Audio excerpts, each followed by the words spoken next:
There's been a lot of debate surrounding the latest Inazuma character's potential, and there's a few things that need to be addressed in this video. So you've probably noticed that especially during updates 1.5 to up until now, there's been a lot of discussions within the community regarding the character's potential and some of the decisions miHoYo have made when it comes to their gameplay design. Well, before we even discuss these choices the developers are making for Genshin, it's important we first acknowledge the power of otaku culture, because as of making this video, the reports from some of the market analysis experts have recently come out and stated that the first week after Raiden Shogun's banner dropped, it had generated more than 5 times bigger sales than the previous week of August, where Yoimiya's limited event was still active. Obviously, it's hard to ignore the double top-up reset miHoYo made for the Genesis crystals, but even then, people could have waited until the next banner and saved up, especially those who aren't whales, and yet it's more than likely these crystals were used on the Electro Archon instead, which is kind of funny considering there was quite a lot of criticism Raiden received from both the Western and Chinese communities, but it seems to be this didn't stop players from spending.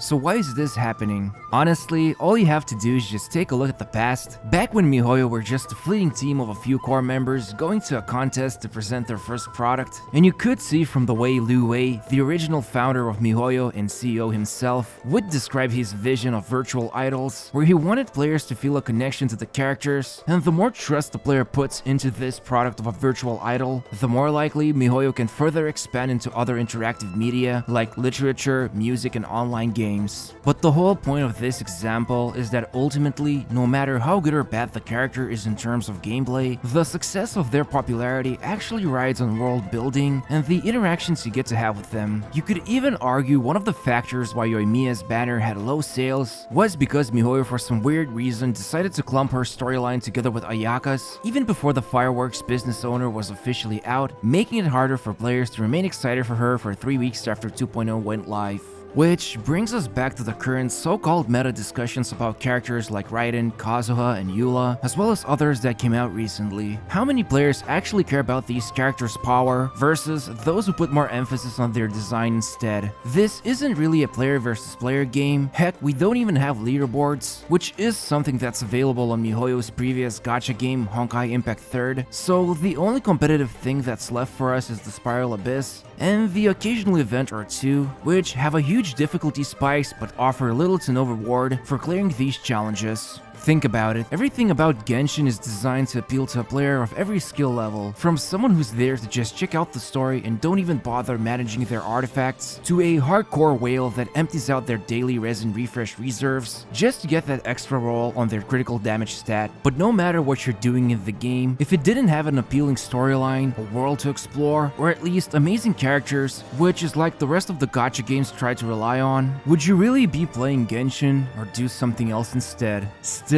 after factoring in all of these important elements that make Genshin so damn good, the gameplay loop and its intricacies will be noticed by every player type, which is why it's extremely important we take a look at few of the cases that don't actually have Raiden Shogun plastered all over, since we've talked about this in the past video, and instead it has to do more with what's coming in the next few updates.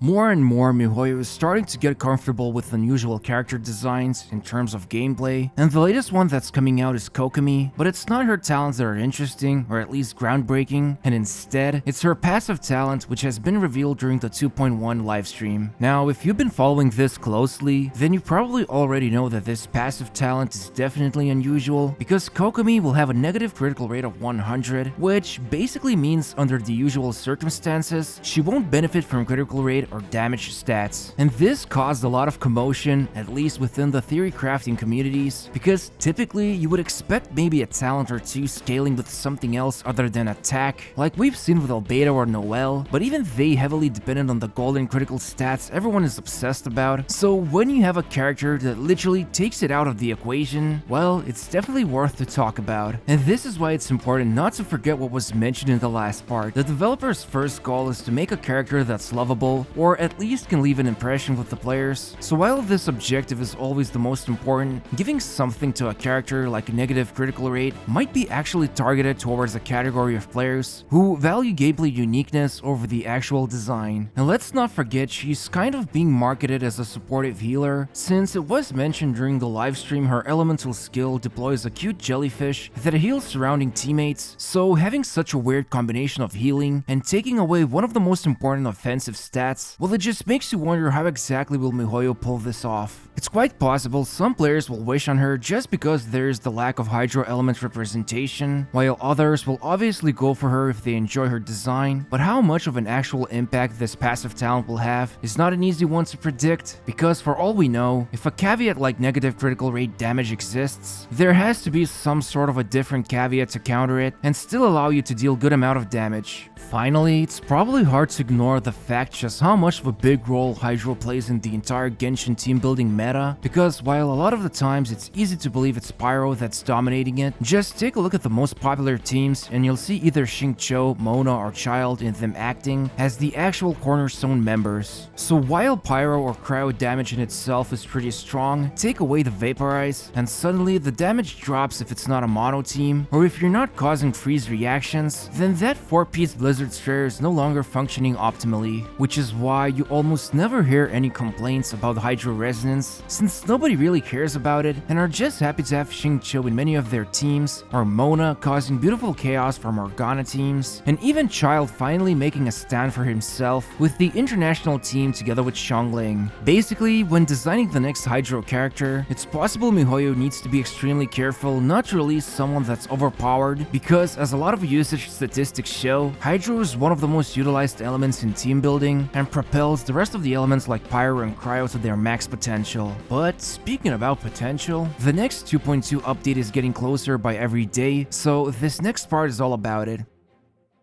It's easy to forget that Genshin has a lot of limited characters that come and go, and with the recent talk we just had about the idea of meta versus character design, it's hard to ignore the deafening silence from miHoYo when it comes to new 2.2 characters. Well, to be honest, they did announce Thoma would be the next new character, at least from the way their marketing patterns work, but because he is the only one so far that's been revealed, it makes you question what exactly will we see in the next 2.2 livestream. Now, what's interesting is that some of the community members have a theory about 2.2 update having rerun banners, because in the latest battle challenge where you use duos of characters, you could actually use some of them as trial runs, which included Xiao, Child, and Ganyu, and since besides Tartaglia we haven't seen the other two make a reappearance, it makes you suspicious if miHoYo is offering these free character tryouts in order to warm up the player base for the potential reruns. Although regarding Xiao, it would probably make the most sense if his banner would make a return during the Lantern Festival. However, it is possible he could show up earlier for some other reason. So this leaves us with Albedo, Ganyu, Hu Tao, and to some extent Eula, who could probably qualify for a rerun in 2.2. But let's not forget we also had in the past Keqing's limited banner, which suggests even the ones from the standard pool could be debuting in the future updates. But what does it all mean? Well, for starters, we've seen how Venti and Zhonli reruns can rake in a lot of revenue based solely on their Archon status, and the fact they are considered to be insanely powerful within the communities. So what happens if someone like Albedo or Ganyu makes a return? Since the Coco Goat is basically the definition of power for a lot of players, would that also translate to a lot of sales, even more than Raiden's? Or what if a good number of veteran players who already have Ganyu would skip the banner and thus give skewed results about the perception of power? These kinds of things are really hard to answer without having access to the analytics, which miHoYo surely has gathered over the past year, and they can use that data to truly determine the leading cause behind the banner's popularity. So while some will claim once Ganyu comes out that their banner sales correlate to her power level, others just might say that they love the whole character design aspect and couldn't care less about her insanely powerful charge shots or the utility of a quick swap damage dealer. Still, if there's anything to learn from all of this, then it would be the beliefs we hold about the character's power. If you think about it, as long as they function well, you can use them to clear Spiral Abyss without too much difficulty, and most important of all, you have a lot of fun using them, then maybe the whole idea of comparing the new character to old ones is going to be relevant to a small group of people, or at best case scenario, just an entertaining piece of content for us to experience before we go back to our accounts and farm those domains for yet another health or defense artifact drop. Hope you enjoyed this video. It's almost a year since Genshin has been out, and it's amazing to be part of this whole journey as the game keeps evolving, so occasionally discussing a topic about character power levels and the meta itself is a necessity, because while the game is mostly single player, thanks to social media, a lot of us feel connected and want to share our thoughts and beliefs. Still, it's hard to ignore what miHoYo is currently doing with their latest character designs, since it's clear even if there are criticisms because of their power level or the fact some characters don't work with each other, the game keeps going on, and it's all about that next character that will capture our hearts, just like how Liu Wei and his company have envisioned.